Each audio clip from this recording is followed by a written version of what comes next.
श्री हरिवंश महाराज जी, गुरुदेव भगवान आप कहते हैं कि श्री जी के लिए सहज हो जाओ, तो महाराज जी सहज कैसे हुआ जाता है महाराज जी? नाम जप करो, जब अंतःकरण निर्मल होगा तो सहज। सहज का मतलब संत हो जाना।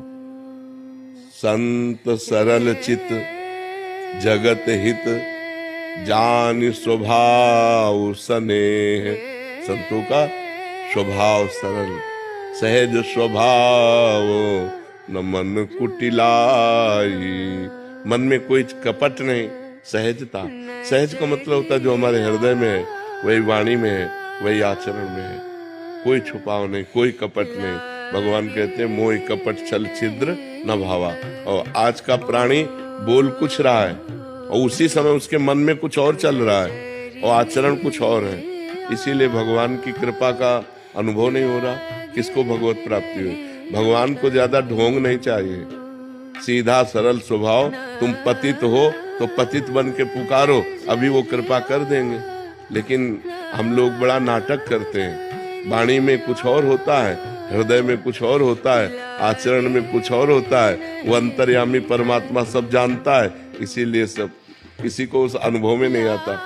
और अगर सहज ढंग से, सरल ढंग से, जैसे हम हैं वैसे हे पतित पावन प्रभु मैं आपका हूं, तो चाहे जितने नीच हो, अपिचेत सुदुराचारो भजते माम अनन्य भाग साधुरेव समन्तव्या सम्यक व्यवसिता ऐसा।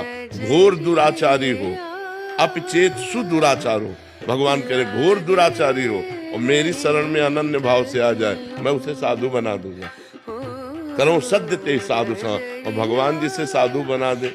आप सोचो, एक पारस मणि है और एक जंगहा लोहा है, छू गई तो सोना बन गया। पारस मणि छू गई, सोना बन गया। जगत का निंदनीय पतित आदमी, भगवान की कृपा हो गई तो महात्मा बन गया, जगत पूज्य बन गया। तो वो अंतर्यामी, उनसे क्या छल कपट चलेगा। इसलिए सहज हो जाए। और सहज तभी हुआ जा सकता है जब भजन हो। सहज होना सबसे कठिन बात है। क्यों? जो हमारे मन में, वही वाणी में, वही हमारे आचरण में, तीनों को मिलान सहज है। अगर तीनों एक है कि जो बोलते हो वही करते हो और वही तुम्हारे हृदय में है, तो उसे सहज कहा जाता है, वही संत है। नहीं तो प्रायः वीडियो के सामने कुछ और होता है, कैमरे के सामने, और एकांत कुछ और होता है। बोल कुछ रहा है, हृदय में कुछ चल रहा है। बड़ा नाटक है माया का। तो इसीलिए भगवान की कृपा का अनुभव नहीं हो रहा है।